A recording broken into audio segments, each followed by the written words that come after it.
सो ठीक है दोस्तों, अब हम लोग आ चुके बिल्कुल हमारे नॉर्मल स्क्रीन के ऊपर। एंड दोस्तों अगर हम लोग यहाँ पे बात करें कल के दिन के हिसाब से, ठीक है, अभी सैटरडे संडे तो बाजार तो बंद ही रहता है, बट येस्टरडे की अगर बात करें तो यस अगेन अमेरिकन मार्केट में हम लोग को काफी बड़ी हलचलें देखने को यहाँ पे मिली थी। यस अगर आप चेक करोगे अगेन डाउ में हम लोगों को 300 पॉइंट की गिरावट देखने को मिल गई। ठीक है, अभी जो अमेरिकन मार्केट को मतलब प्रॉपरली अगर एक एक जो सेकंड रहता है, एक एक मिनट जो होता है उसको ट्रैक करता है, सो वो फिर भी 300 पॉइंट देखकर खुशी रहेगा, बिकॉज बीच में अमेरिकन मार्केट यस 500 पॉइंट से ज्यादा नीचे फिसला था। और इसमें बड़ी बात कौन सी है, यस कि ऑलरेडी अमेरिकन मार्केट कई दिनों से लगातार टॉप से हम लोग को गिरावट ही दिखा रहा है। मतलब अगर आप चेक करोगे तो अमेरिकन मार्केट में लिटरली 2 दिनों में, यस 2 दिनों में कितनी गिरावट यहाँ पे हो चुकी है, 2.25% के आसपास की गिरावट, और वी कैन से 1200 से 1300 पॉइंट की गिरावट देखने को मिल चुकी है। ठीक है, ये कोई 2 हफ्ते की बात नहीं कर रहे, केवल पिछले 2 दिन की। सो इतना बड़ा मैसिव फॉल हम लोग को देखने को मिला है। नो डाउट, जो मतलब बोलते हैं ना बड़ा क्रैश जो रहता है वो ऐसे एक झटके में काफी रेयर देखने को मिल जाता है, बाकी ऐसे टुकड़ों टुकड़ों में ही हम लोग को बाजार में गिरावट देखने को मिल जाती है। एंड सेम चीज नेस्डैक के साथ भी है। हरा निशान देख के हमें ऐसा लगता है कि अरे चलो कुछ फर्क यहाँ पे नहीं पड़ा, बट वैसी बात नहीं है दोस्तों। नेस्डैक की भी स्थिति अगर हम देखेंगे कि पिछले मतलब 2 दिन की अगर हम लोग सेम बात कर ले तो नेस्डैक भी ऑलमोस्ट 3% तक नीचे यहाँ पे आ चुका है। ठीक है, सो आप अंदाजा लगा सकते हो कि जो ये चीजें चल रही है ग्लोबल मार्केट में, ठीक है, काफी ज्यादा प्रेशर यहाँ पे क्रिएट करवा रही है। और प्रेशर क्रिएट करवा रही है मतलब कहाँ पे, पूरे दुनिया के भर के बाजार अगर आप देखोगे, एशियन मार्केट नीचे, यूरोपियन मार्केट की बात करें तो जर्मन मतलब डैक्स की अगर हम लोग यहाँ पे बात कर ले तो वो भी यहाँ पे नीचे था। देन अमेरिकन मार्केट में थोड़ा रिकवरी, तो यहाँ से भी हम लोग को रिकवरी देखने को मिल गई। पूरा सब कुछ दुनिया अमेरिका जैसा चलता है वैसा ही चलता है। देन यूके के बाजार की अगर बात कर ले 1.25% के आसपास की गिरावट, ये देखो, फिर अमेरिका में रिकवरी देखी तो यहाँ पे भी रिकवरी आई। देन फ्रांस के बाजार की बात कर ले, यहाँ पे भी लाल निशान, फिर वहाँ पे रिकवरी आई, ये भी भाग गए। यूरो स्टॉक्स 50 की अगर बात कर ले, ये भी गिर गए। फिर अमेरिकन मार्केट में निचले स्तर से रिकवरी आई तो यहाँ पे भी रिकवरी देखने को मिली। सो कहने का मतलब मेन पॉइंट क्या है दोस्तों, यस अमेरिकन बाजार कितना पावरफुल है आप अंदाजा यहाँ पे लगा सकते हो। ठीक है, आपको पसंद है ना पसंद है उससे कोई फर्क नहीं पड़ता है, सबसे ज्यादा पैसा उन्हीं का ही है दुनिया भर के इकोनॉमी में लगा हुआ। तो वहाँ पे जो भी चीजें होगी तो उसका इंपैक्ट डायरेक्टली इनडायरेक्टली अगेन कह रहा हूँ कि सिर्फ हमारे बाजार पे नहीं भाई, दुनिया भर के बाजार के ऊपर पड़ता है। सब आ गया दुनिया में, मतलब जो कि आप इजीली यहाँ पे देख सकते हो। और चीजें यही तक सीमित नहीं है, अगर हम क्रिप्टो करेंसी की भी अगर बात कर ले तो बिटकॉइन भी आप लोगों ने देखा होगा किस प्रकार से गिरा, फिर वापस जैसे अमेरिका में भी रिकवरी आई तो बिटकॉइन में भी रिकवरी आई। बट पिछले 5 दिन की अगर बात कर ले तो बिटकॉइन की हालत देखिए, 9.5% नीचे, $1 लाख के नीचे फिसल गया, 95 का लेवल आ गया। एंड सिमिलर वे अगर एक महीने की बात कर ले तो लगभग 14.5% तक नीचे। देन इथेरियम की बात कर ले, सेम वैसे ही हुआ, इथेरियम गिरा, फिर बाद में अमेरिकन मार्केट में रिकवर, तो वो भी रिकवर हरे रंग में आ गया। बट पिछले 5 दिन की बात कर ले इथेरियम की तो इथेरियम तो उससे भी ज्यादा वॉलेटाइल है, 11.5% तक टूट गया। और महीने भर में तो पूछो ही मत, 23% से ज्यादा यहाँ पे टूट चुका है। मतलब हर जगह पे अगर हम लोग यहाँ पे चेक करेंगे दोस्तों, दुनिया भर के बाजार में क्रिप्टो की बात कर ले, इक्विटी मार्केट की बात कर ले, काफी ज्यादा प्रेशर हम लोग को देखने को यहाँ पे मिल रहा है। ब्रॉड कॉन्टेक्स्ट की बात कर ले तो ठीक है। एंड यही चीज अगर हम लोग यहाँ पे कमोडिटी की भी अगर बात कर ले, जैसे कि गोल्ड सिल्वर की भी बात कर ले, तो वहां पे भी सेम वही खेल हम लोग को चलते हुए देखने को यहाँ पे मिल रहा है। यस्टरडे अगर देखा गया तो गोल्ड वालों की भी हालत काफी खराब यहाँ पे हो गई, जहाँ पे आप देख सकते हैं अचानक से गोल्ड वापस 2-2.25% तक नीचे आते हुए देखने को यहाँ पे मिल चुका है। ठीक है, अभी वो जो एक गोल्ड का जो एक पागलपन था, ठीक है, वो हम लोग को रुकते हुए देखने को मिल चुका है। वो एक कॉमन सेंस था, मैंने इसके पहले भी वीडियो बनाकर आपको बताया है कि जब एमएलएम वाले भी होते हैं ना, आजकल कितने एमएलएम वाले भी शेयर मार्केट से रिलेटेड बातें करते हैं, वो भी मतलब जब गोल्ड गोल्ड गोल्ड करने लगे फिर आप देख सकते हो गायब हो गए। ठीक है, अब क्या हो गया, लोग जो हायर लेवल पे खरीदते वो फंस जाते। फंसना मतलब क्या होता है कि गोल्ड कोई खराब चीज नहीं है, ठीक है, बट जैसे क्या बोला, यस हर एक चीज का टाइम होता है, आपका टाइम सही होना चाहिए। आपका टाइम अगर गलत हुआ ना तो फिर आप अच्छे एसेट क्लास में भी फिर क्या करोगे, फिर वो आपको 2-3 साल तक पकाएगा, कोई रिटर्न नहीं देगा। तो ये चीजें होती है। इसके पहले भी गोल्ड में वही हुआ था, 50,000 मतलब गोल्ड कुछ तो 20-25 के आसपास था, एकदम डबल होकर 50, 55, 60 तक चला गया। लोगों ने भर भर के पैसा डाला, फिर 3 साल गोल्ड 50 का 50 ही रहा, चला ही नहीं।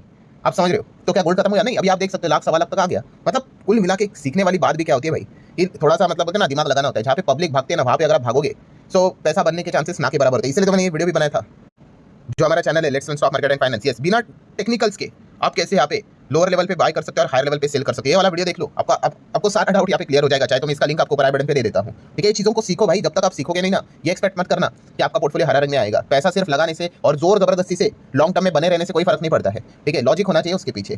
ठीक है, तो जरूर आप चाहो तो इस चीज को स्टडी कर सकते हो। सो ठीक है, हम कहाँ पे थे, गोल्ड से रिलेटेड बात करते हैं। यस, आप देख सकते हो गोल्ड में भी किस प्रकार की गिरावट देखने को मिली थी। अगेन गोल्ड समवेयर अराउंड 4,000 के करीब आते हुए देखने को यहाँ पे मिला था। सिमिलर वे सिल्वर की भी अगर बात कर ले तो सिल्वर का भी सेम वैसे सिचुएशन है, 3.5% तक गिरते हुए देखने को यहाँ पे मिल चुका है। एंड आप देख सकते हैं गोल्ड से ज्यादा सिल्वर में हम लोग को ज्यादा पिटाई कुटाई होते हुए देखने को मिल चुकी है। अगेन सेम चीज, गोल्ड सिल्वर दोनों एकदम परफेक्ट है। हाँ, बट आप कौन से भाव के ऊपर खरीदते हो वो ज्यादा इंपॉर्टेंट है। एंड मैक्सिमम लोग जो होते हैं वो फोमो वाले होते हैं। ठीक है, फियर ऑफ मिसिंग आउट, 10 का 20, 30 का 40, 50, 60, 70 हो गया इसलिए मैंने खरीद लिया भाई।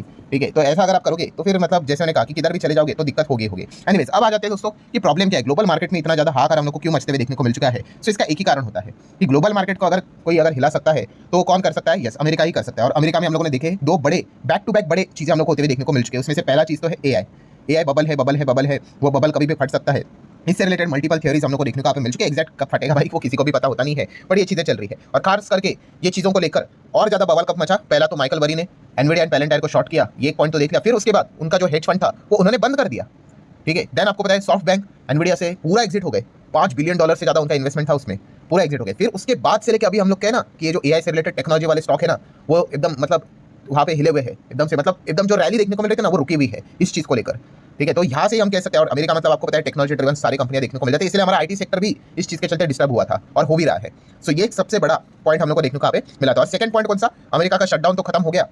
हर किसी को लगा था कि भाई शटडाउन खत्म हुआ है, ये मतलब बोलते हैं ना एक नॉर्मल, ऐसा कोई डॉक्यूमेंटेड चीज़ें नहीं है, बट नॉर्मली पब्लिक में कैसे इन जनरल बोला जाता है कि शटडाउन उन्होंने इसीलिए फटाफट खत्म कर दिया ताकि अब फेड की अगले टाइम पे मीटिंग है तो उनको इन्फ्लेशन का डेटा चाहिए, और इन्फ्लेशन का डेटा तो लास्ट टाइम तो शटडाउन था तभी आया था, और इस वक्त तो भाई शटडाउन खत्म होने के बाद तो आ ही जाएगा। इंतजार कर रहे थे, इंतजार करते आया ही नहीं डेटा, ना जॉबलेस क्लेम का आया, चलो जॉबलेस क्लेम छोड़ दो यार, वो तो अगले हफ्ते आ जाएगा, बट इन्फ्लेशन का डेटा सबसे स्ट्रॉन्गेस्ट कोर डेटा होता है जिस चीज़ के चलते पॉवेल जी डिसाइड लेंगे, मतलब डिसीजन लेंगे, फेड डिसीजन लेंगे कि रेट कट करना है कि नहीं, वो तो डेटा ही नहीं आया। तो इस चीज़ के चलते अनसर्टेनिटी बढ़ गई, स्पेकुलेशंस बढ़ गई कि अब यहाँ पे अगली बार यहाँ पे क्या होगा, एंड इसी चीज़ के चलते हम लोग यहाँ पे देख रहे हैं कि लगातार हम लोग को गिरावट देखने को यहाँ पे मिल रही है। आप चेक भी कर सकते हैं आईटी स्टॉक्स भी यहाँ पे गिरे, क्योंकि रेट कट की जो होप है फेड होते हुए देखने को मिल चुके हैं। फेड मतलब अब मान के चल रहा है मार्केट शायद से नहीं होगा, फिर भी अभी भी रिपोर्ट के जरिए खबरें आ रही है कि फेड ऑफिशियल अभी स्प्लिट हो चुके हैं दो टुकड़े में, कोई कह रहा है कि रेट कट करो, कोई कह रहा है नहीं करो करके। मतलब लिटरली हम ये कह सकते हैं दोस्तों, इस वक्त का जो दिसंबर का जो मीटिंग रहेगा ना, वो लिटरली एक टॉस ऑफ कॉइन की तरह है। टॉस ऑफ कॉइन मतलब 50-50% प्रोबेबिलिटी, हाँ भी और ना भी, और किसी को पता नहीं है। और जो भी लोग प्रेडिक्शन देते थे वो किस हिसाब से देते थे, डेटा देखकर ही तो देते थे, हाँ भाई इन्फ्लेशन कूल हो गया, ये डिसीजन हो सकता है, अरे इन्फ्लेशन भड़क गया, भूल जाओ रेट कट होगा करके। सो अब इस वक्त तो डेटा ही नहीं है, तो एक्जैक्टली होगा क्या, तो नोबडी नोस। सो काफी ज्यादा ड्रामा हम लोग को देखने को मिला है, इसीलिए जो 9 और 10 तारीख है भाई, इसको तो जितना हो सके स्टार लगा लेना, ये one of the most crucial दिन में से एक होने वाला है। ठीक है, सो आपको बताइए फेड की मीटिंग है, उसका आउटकम 10 तारीख को हम लोग को देखने को मिल जाएगा। मतलब पॉइंट क्या है दोस्तों, इतना कुछ ग्लोबल मार्केट में चलते हुए देखने को मिल रहा है। अब आ जाते हैं दोस्तों one of the most important point के ऊपर, हर कोई अब यही सोच रहा है कि मंडे के दिन हमारे बाजार में क्या होगा, क्योंकि फ्राइडे के दिन पूरा दुनिया का बाजार तेज हो गया। ठीक है, मतलब उसके पहले की रात की अगर बात करें, और हमारे बाजार में अगर देखा गया तो आपने देखा भी था लाल निशान देखने को यहाँ पे मिल रहा था, हर कोई डाउटफुल सिचुएशन में था, बस इतना ज्यादा क्लियर कट बहुमत एनडीए को मिल रहा है, सीजी प्लस एसजी वाला फॉर्मूला है, कोई खिचड़ी सरकार ने फिर भी कोई धमाकेदार तेजी नहीं। तो इसके पीछे मैंने ऑलरेडी कल के दिन का पहले वीडियो में आप लोगों को स्पष्ट रूप से सारा पॉइंट क्लियर करके रखा हुआ है कि कैसे यहाँ पे हम लोगों को मतलब एक्चुअल में ये जो जीत थी इसी चीज के चलते हम बड़ी लेवल पे गिरे नहीं, यही सबसे बड़ा अचीवमेंट है। ठीक है, सो ये पॉइंट देखने को मिला। अब ये देखने वाली बात है कि मंडे के दिन क्या हमारे बाजार में यहाँ पे गिरावट होगी, हर कोई यही सोच रहा है। बट अगर आप गिफ्ट निफ्टी चेक करोगे तो गिफ्ट निफ्टी तो 26 पे चल रहा है, देन एडीआर चेक करोगे तो इन्फोसिस का एडीआर नीचे है, विप्रो का थोड़ा लाल निशान में, बाकी एडीआर अगर देखेंगे तो हरे निशान में ही वर्क करते हुए देखने को यहाँ पे मिल रहे हैं। बट हमारा सबसे बड़ा प्रॉब्लम कौन सा है, यस हमारा सबसे बड़ा मतलब ब्रॉड लेवल इंडाइसेस की बात कर ले, वहाँ पे इतना कुछ दिक्कत नजर नहीं आ रहा, बट हमारा सबसे बड़ा प्रॉब्लम है यस निकलते हुए फॉरेन इंस्टीट्यूशनल इन्वेस्टर एफआईएस जिस प्रकार से एग्जिट कर रहे हैं हमारे मार्केट से। ठीक है, कोई 400 करोड़ नहीं भाई, 4-4 हजार करोड़, 5-5 हजार करोड़ की बिकवाली चल रही है और निरंतर चल रही है। पिछले 5 दिन देखो 4800, 1750, 400, ऑलमोस्ट 5000 करोड़ लगातार एग्जिट, मतलब वो निकलते ही जा रहे हैं। सो ये प्रॉब्लम सॉल्व करना भी एक बहुत ही इंपॉर्टेंट पॉइंट यहाँ पे बनता है, चल भी रहा है। आप देख सकते हैं एफआईएस को वापस लाने के लिए कुछ ना कुछ थोड़े से नियम कानून कायदे भी बदले यहाँ पे जा रहे हैं। ठीक है, लेट्स सी अब वो कब वापस आएंगे वही देखने वाली बात है। परमानेंटली तो कोई एग्जिट यहाँ पे करता नहीं है, बट यस अगर वापस भी लाना है तो कुछ ना कुछ तो एक्शन यहाँ पे लेने पड़ेंगे। सो इसलिए मंडे का दिन देखना ये काफी इंटरेस्टिंग पार्ट यहाँ पे होने वाला है कि ओवरऑल ग्लोबल मार्केट में जो हाहाकार मचा था इससे रिलेटेड एडजस्टमेंट हमारे मार्केट में वैसा हुआ नहीं है, अच्छी बात है वो। तो क्या वो एडजस्टमेंट अब आने वाले हफ्ते में होगा, क्योंकि ये बड़ा इवेंट हमारा बाकी था। ठीक है, एफआईएस को ऑलरेडी प्रेशराइज यहाँ पे कर ही रहे हैं। सो इस चीज के चलते क्या झटका यहाँ पे लगेगा, ये देखने वाली बात जरूर यहाँ पे रहने वाली है। सो आशा करता हूं दोस्तों जितने भी इंपॉर्टेंट पॉइंट्स है सारे यहाँ पे कवर कर लिए, अपडेटेड रहना काफी इंपॉर्टेंट रहता है और मैं टाइम टू टाइम आपको वो चीजें प्रोवाइड करने की कोशिश करते रहता हूं। मिलते हैं नेक्स्ट वीडियो में, तब तक के लिए बाय बाय।